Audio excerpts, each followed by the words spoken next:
The stable door was already closed when Eli Mercer stepped inside. And for one terrible second it looked like he was the reason it had been shut.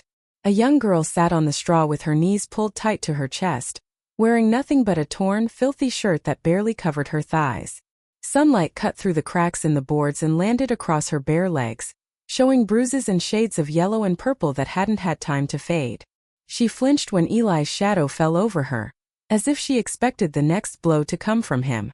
What Eli discovered next would force him to choose between the law and what was right. Eli removed his hat slowly, careful not to startle her. He noticed the door latch first. It had been fastened from the outside. He noticed the iron ring bolted into the wall next, and the short length of chain lying in the straw. Then he saw the marks on her wrist. She tried to speak, failed, swallowed, and forced the words out in a cracked whisper. "My father." 3 times a day. Her eyes flicked toward a wooden post beside her. 3 shallow cuts had been carved into it with a knife. Not random scratches. 3 marks evenly spaced. Morning, midday, night. She didn't cry. He drinks. Then he comes and he locks the door. The heat inside the stable felt thicker than the air outside. Eli felt something shift in his chest that had nothing to do with anger and everything to do with shame. He had known Silas Whitfield for years, a small-time horse trader with a taste for whiskey and cards at the Long Branch Saloon in Dodge City. Silas had told him his daughter was sickly and unstable. Folks in town said his debts were getting loud, and a girl's name on a deed could quiet them. What Eli saw in that stall was neither sickness nor madness. It was control. The girl's name was Clara Whitfield, 18, old enough to know her own mind. But in Ford County, an unmarried daughter still lived under a father's long shadow. And she watched Eli the way a trapped animal watches a man holding a rope, just waiting to see which side of the rope he stood on. Outside, boots crunched on gravel. Silas Whitfield was coming back from the well. If Eli walked away now, Clara would count 3 more marks before the day was over. If he stepped between father and daughter, he would be stepping into a fight that Dodge City law might not see his way. Eli had seen a drunk man ruin a home once before, and he'd hated himself for staying quiet. He wasn't about to do that again. So here's the question that still hangs over that summer afternoon. When a man finds a girl locked in a stable by her own father, does he follow the law, or does he break it? Silas Whitfield stopped 3 steps from the stable door when he saw Eli standing there. Silas set his bucket down, smiled, but it didn't reach his eyes. "She gets dramatic in the heat," he said, wiping his mouth with the back of his hand. "Girl's got a wild streak." Eli didn't answer right away. He stepped just enough to block the view into the stall. Not aggressive, just firm. "She's locked in," Eli said. Silas shrugged like it was nothing. "She runs off. I keep her close. That's called raising a child." Clara didn't move, didn't cry, didn't defend herself. Eli had come for a bay gelding and found a girl instead. He spoke calm, the way men do when they're about to test another man's temper. "I'll take the gelding," Eli said. "And I'll hire her for the drive back to my ranch. Need an extra pair of hands. I'll pay fair." Silas's smile thinned. "She ain't for hire." "She ain't livestock either," Eli replied. That did it. Silas lunged. No warning. Just whiskey breath and fists. The first punch caught Eli in the shoulder. The second never landed. He wasn't quick like a young gun, but he was steady. He caught Silas by the shirt, drove him back into the stable wall, and the whole place shook with the impact. A horse kicked inside its stall. Dust filled the air. Silas swung wild. Eli kept it tight. One solid hit to the ribs. One shove that sent Silas stumbling into a feed barrel. Clara moved then. Not much. Just enough. She grabbed a handful of straw and flung it into her father's face. It wasn't heroic. It was desperate. And it was enough. Eli reached for the outer latch key hanging from a nail. He unlocked the stall door. Silas coughed and tried to rise. Eli stepped between him and the girl. "If I hear you've laid a hand on her again, I'll come back with the law, and I won't come alone." Minutes later, Eli's wagon rolled away from the Whitfield place. Clara sat beside him wrapped in an old canvas coat. She didn't look back. Behind them, Silas stood in the yard, eyes cold, already thinking. Not about revenge with fists. About revenge with law. And Silas Whitfield knew exactly how to use that. But what Silas does next won't just test the law. It's going to test whether Dodge City believes a girl who says 3 simple words, or a father who calls it discipline. Now, before we ride any farther into this dust and trouble, go ahead and subscribe to TaleVerse Studio if you haven't already. Pour yourself a cup of coffee or tea, settle in, and tell me what time it is where you're listening from. Eli's wagon carried them out of Dodge City before the sun had time to cool. Eli didn't press her with questions. They crossed the Arkansas River at a shallow bend, wheels grinding slow over stone. And by the time the sun started leaning west, Eli's ranch came into view.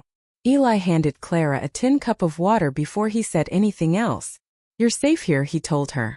She nodded, and her eyes went distant, like she was already counting the hours. That first evening, when the sun dipped low and the shadows stretched long, Clara stiffened. It was one of the hours. Eli noticed. He didn't mention it. Instead, he asked her to help him carry feed to the horses. Keep moving. Keep breathing. Break the clock. When the moment passed and no one came through a locked door, something small shifted in her shoulders. Not trust, not yet, but maybe a crack in the fear.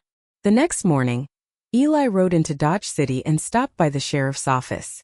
Tom Callahan was inside, boots on his desk, hat tipped back. Tom listened without interrupting. Lock stall. Marks on wrists. 3 times a day. Tom rubbed his jaw slow.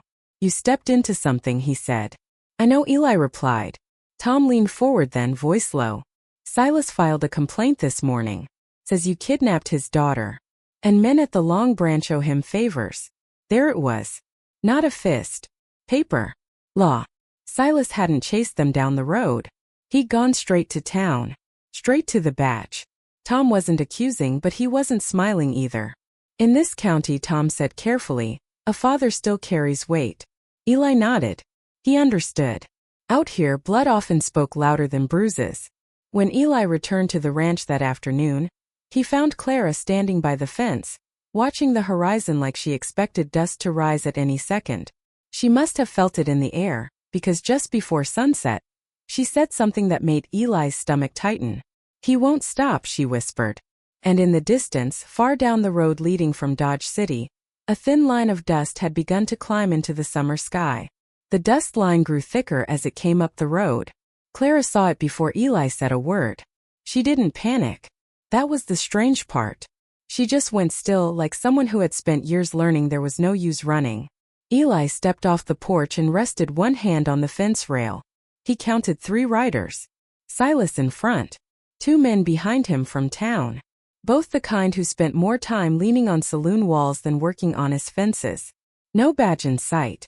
Not yet. They pulled up hard in the yard. Silas swung down from his saddle, eyes bright and mean. "You got something that belongs to me," he called out. Eli didn't raise his voice.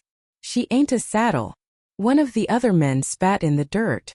"This don't need to be ugly," he said, though it already was. Clara stepped out onto the porch. She stayed behind Eli, but she didn't hide. That mattered. Silas saw it too. For a moment his mask slipped. Not anger. Control. The kind a man loses when the person he's been breaking stops bending. "You think he'll keep you?" Silas snapped at her. "You think this old rancher wants your trouble?" Eli didn't look back at Clara. He kept his eyes on Silas. "You filed a complaint," Eli said evenly. "Sheriff knows where she is. We can ride into Dodge City and settle it proper." Silas laughed. "Settle it here," he said, and stepped forward.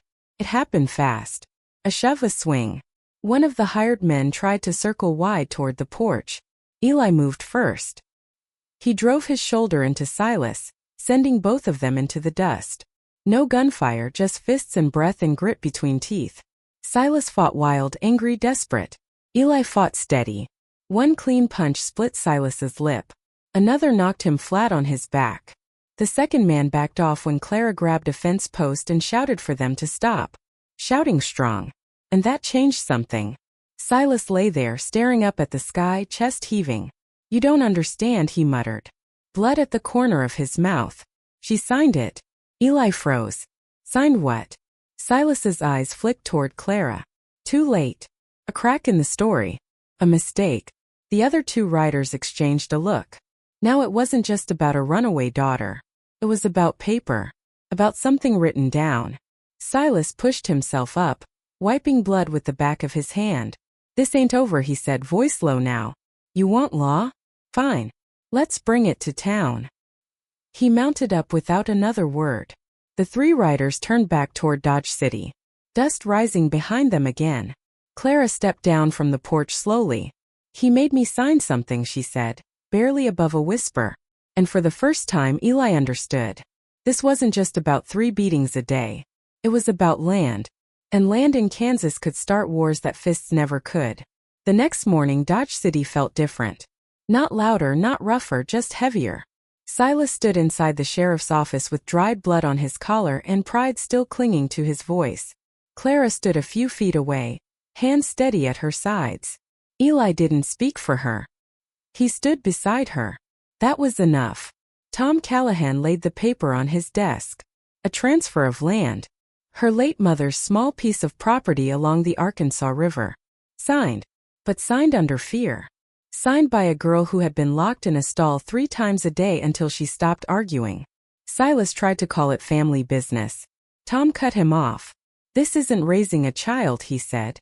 "This is a lock stall in a chain." Tom looked at Clara. "Did you sign it freely?" She lifted her chin. "No." One word clear. No shaking, no tears. Silas was taken into custody for assault and for holding her against her will, while the deed was set aside for review. By sundown, the story had ridden past Dodge City, from saloons to church steps. And folks argued over it clear out to the next county. Now listen close. Out here in 1880s Kansas, the law wasn't always fair. And even today, it still depends on men and women willing to stand up when it would be easier to stay quiet. If there's a lesson in that summer dust, it's this. Sometimes the clock that controls your life isn't time. It's fear. And fear only keeps its power when no one challenges it. So let me ask you, where in your life are you still counting marks on a post? What habit? What voice? What memory? What person? And what would happen if today you chose to stand steady, even if your voice is only 1 word strong? If this story moved you, take a second to like the video and subscribe to TaleVerse Studio. Leave a comment and tell me what part stayed with you. Tell me what time it is where you're listening and what state or country you call home. Every story shared here is gathered and retold with care. Some details are adjusted to deepen the lesson and bring clearer meaning, while the images you see are created with AI to enhance the emotion of the experience. If this kind of storytelling isn't for you, that's all right. Rest well tonight and take care of your health. But if it spoke to you, stay with us. There are more stories like this, and maybe the next one will be the one that helps you stop a clock of your own.